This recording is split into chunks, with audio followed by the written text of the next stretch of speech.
El Zen. ¿Qué es el Zen?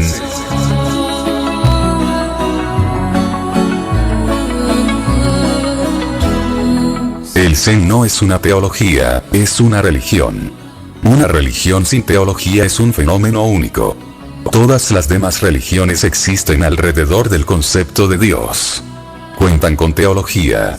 Están centradas en Dios o en el ser humano. Pero el ser humano no es el fin, ni tampoco Dios. Tampoco lo son para el Zen. Para el Zen, el hombre es el objetivo, el hombre es el fin en sí mismo. Dios no es algo que esté por encima de la humanidad, sino que Dios es algo oculto en la humanidad. El ser humano lleva a Dios en sí mismo como potencial. Por eso en el Zen no existe concepto de Dios. Si lo prefieres, puedes decir que ni siquiera es una religión, porque ¿cómo puede haber alguna religión carente del concepto de Dios? Por eso, quienes han sido educados como cristianos, musulmanes, hinduistas o judíos no pueden concebir qué clase de religión es el Zen. Si no hay Dios entonces es un ateísmo, pero no lo es. Es teísta hasta la médula, pero sin un Dios. Eso es lo primero que hay que comprender. Deja que vaya penetrando en tu interior, y las cosas se irán aclarando.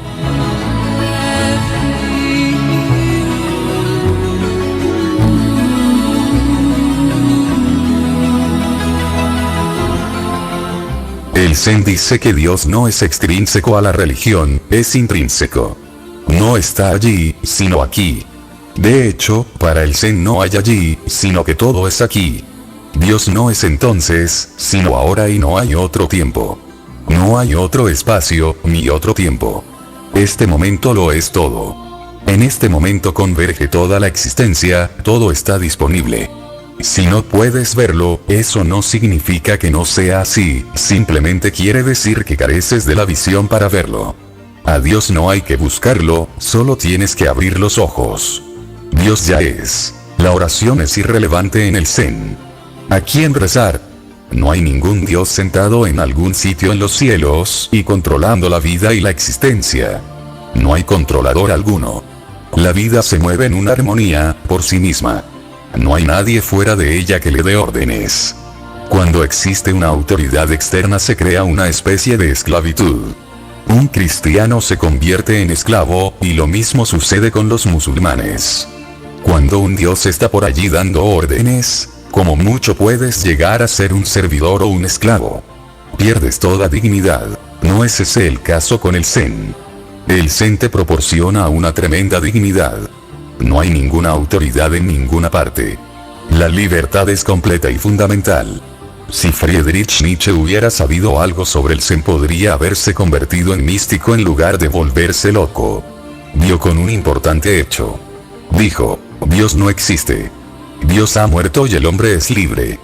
Pero básicamente Nietzsche creció en el mundo de los judíos y los cristianos, un mundo de miras muy estrechas, muy confinado y lleno de conceptos. Tropezó con una gran verdad. Dios no existe. Dios ha muerto, y por tanto el hombre es libre. Fue a dar con la dignidad de la libertad, pero fue demasiado. Fue demasiado para su mente. Si hubiera sabido algo de Zen podría haberse convertido en un místico, no había necesidad de enloquecer.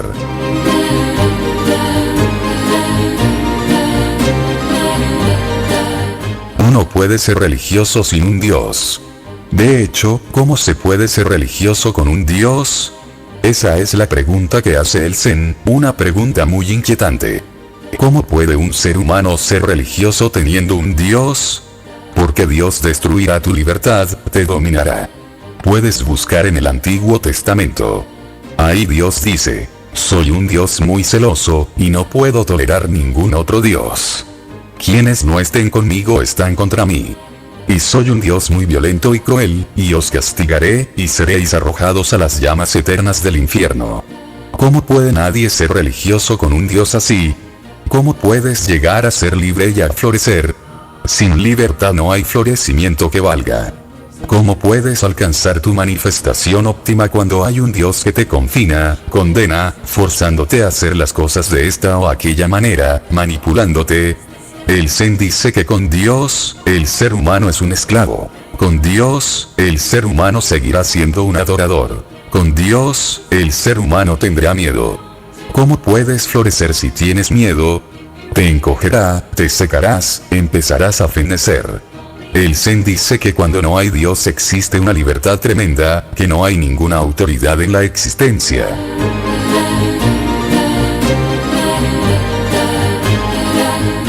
De ahí surge una gran responsabilidad. Mira, si estás dominado por alguien no te puedes sentir responsable. La autoridad crea irresponsabilidad.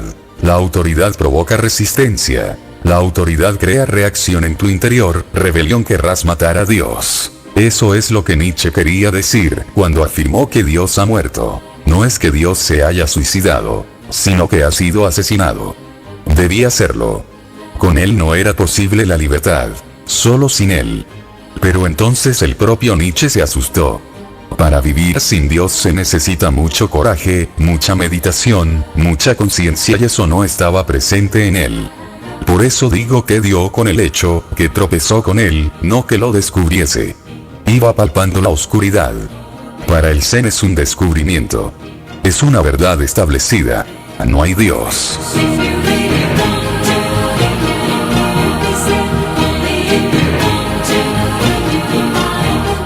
El ser humano es responsable de sí mismo y del mundo en el que vive. Si existe sufrimiento, entonces eres responsable. No hay nadie más a quien acudir. No puedes sacudirte tu responsabilidad. Si el mundo es horrible y existe el dolor, entonces nosotros somos los responsables, no hay nadie más. Si no crecemos no podemos echar la responsabilidad sobre hombros ajenos.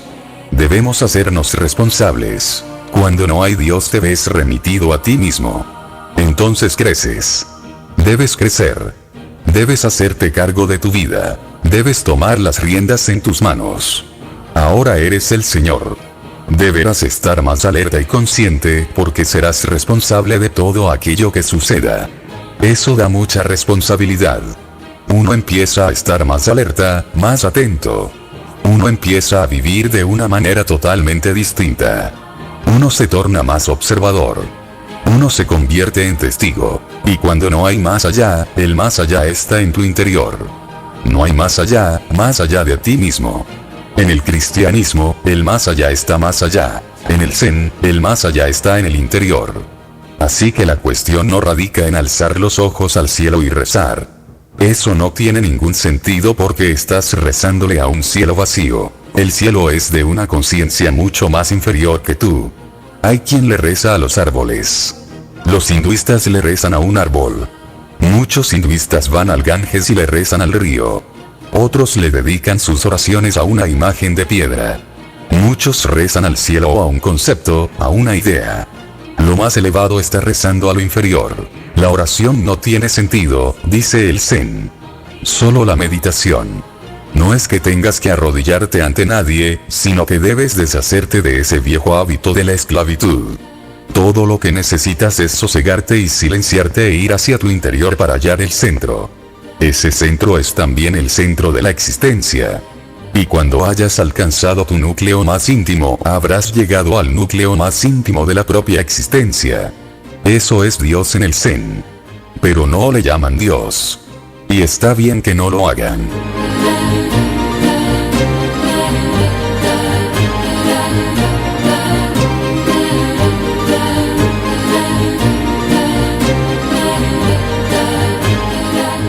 Así que lo primero que hay que recordar sobre el Zen es que no es una teología, pero sí una religión, aunque también aquí radica una tremenda diferencia.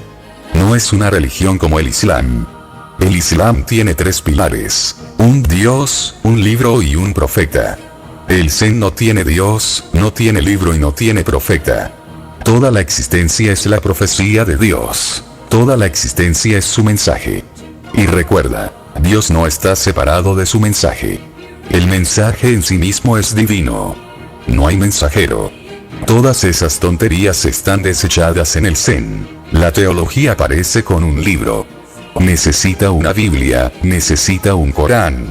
Necesita un libro que pretenda ser santo, un libro que intenta decir que es especial, que no hay ningún otro libro igual, que es una bendición del cielo, un evangelio. El Zen dice que todo es divino. ¿Cómo puede haber algo especial? Todo es especial. Nada es no especial, y por eso nada puede ser especial. Cada hoja de cada árbol y cada canto rodado de cada orilla es especial, único, santo.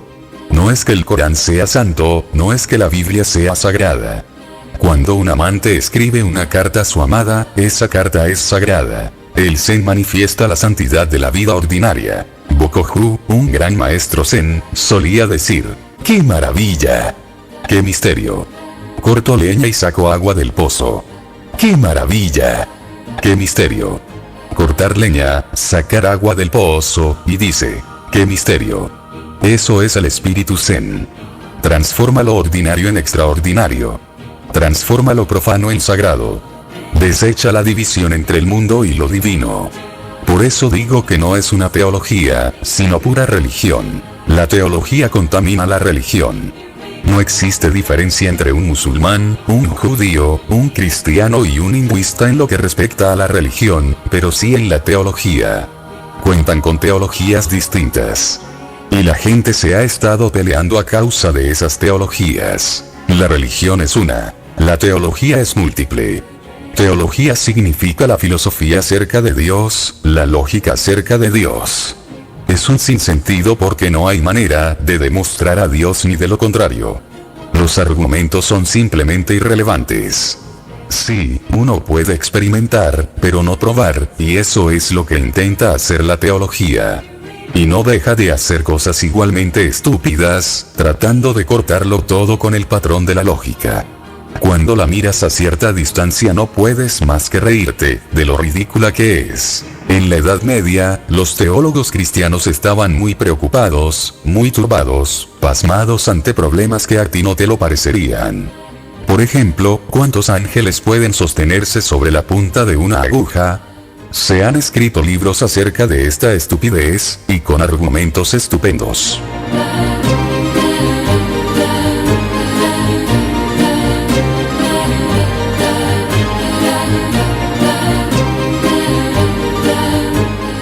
El Mulá Nasruddin, que tenía 2 periquitos, envió a buscar al veterinario. Mis pájaros me preocupan. Hace una semana que no van al aseo.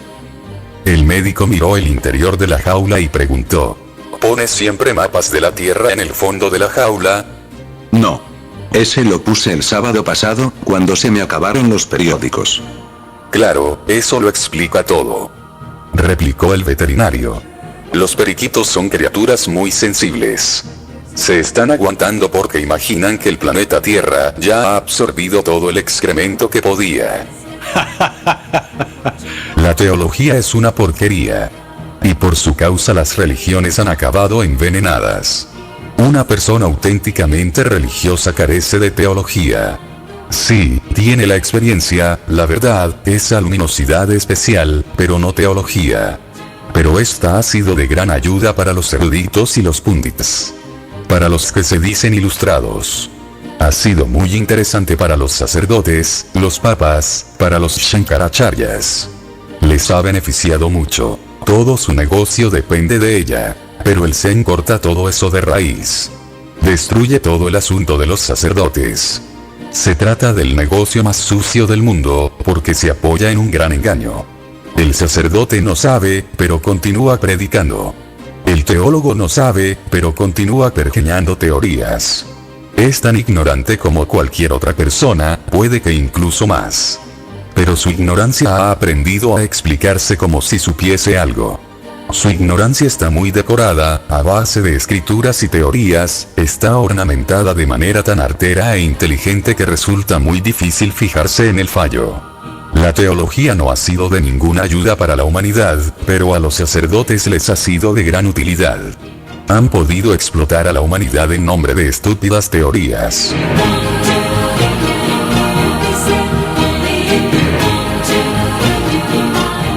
Dos psiquiatras se encuentran en un atestado restaurante y empiezan a hablar, y uno de ellos explica que está tratando un caso muy interesante de esquizofrenia. El otro contesta: ¿y eso qué tiene de interesante? Los casos de personalidad dividida son bastante comunes, me atrevería a asegurar. Este caso es interesante, porque los dos pagan. Así es como han vivido los teólogos. La teología es solo política, y divide a las personas. Y si puedes dividirlas, entonces también puedes controlarlas. El Zen mira a la humanidad con una visión íntegra, invisible. Su mirada es total. Por eso digo que el Zen es la religión del futuro. La humanidad va avanzando lentamente hacia una conciencia que prescindirá de la teología. Y la religión se aceptará puramente como una experiencia.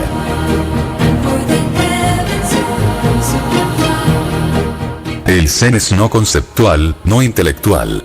Es la única religión del mundo que predica inmediatez momento a momento, estar presente en el momento, ni en el pasado, ni en el futuro. Pero la gente ha vivido entre teologías, y esas teologías les hacen ser infantiles, no les permiten crecer. No puedes crecer si estás confinado en una teología, siendo cristiano, hinduista, maometano o incluso budista. No puedes crecer. No tienes espacio interior suficiente para crecer. Estás muy confinado, en un espacio muy estrecho. Estás prisionero.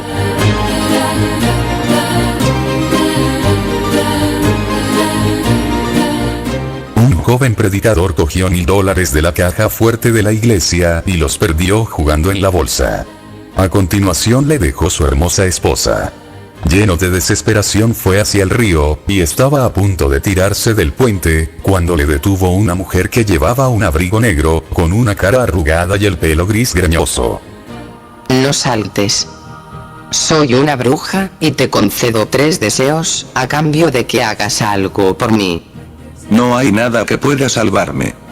No digas tonterías, yo te ayudaré. Alakazam. El dinero vuelve a estar en la caja de la iglesia. Alakazam. Tu esposa está esperándote amorosa en casa. Alakazam. Ahora tienes $200.000 en el banco. Pero qué maravilla. ¿Qué tengo que hacer por ti? Pasar la noche haciéndome el amor. Pensar en dormir con aquella vieja bruja desdentada resultaba repelente, pero valía la pena, así que fueron a un motel cercano. Por la mañana, una vez pasada la ordalía nocturna, el sacerdote se hallaba vistiéndose para regresar a casa cuando, el cardo borriquero que seguía en la cama, le preguntó: Dime, cariño, ¿qué edad tienes? Tengo 42 años. ¿Por qué? ¿No eres ya un poco mayor para seguir creyendo en brujas? Eso es lo que pasa. Si crees en Dios, puedes creer en una bruja, forman parte del mismo paquete.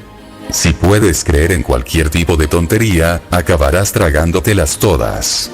Pero no llegas a crecer. Sigues infantiloide. El Zen significa madurez. El Zen significa desechar todos los deseos y ver cuál es la situación. No interpongas tus sueños frente a la realidad. Límpiate los ojos de sueños, para así poder ver la situación.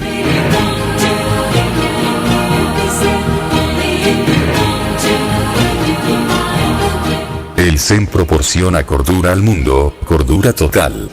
Desecha todas las ideologías. Dice: sé vacío. Mira sin ninguna idea. Mira en la naturaleza de las cosas pero sin ninguna idea, prejuicio ni presunción. No te preocupes. Ese es uno de los fundamentos. Así que hay que abandonar la teología. Si no, te mantendrá ocupado. ¿Ves cuál es la cuestión? Si tienes una idea, existe la posibilidad de que la encuentres en la realidad, porque la mente es muy creativa. Y claro está, esa creación solo será una imaginación.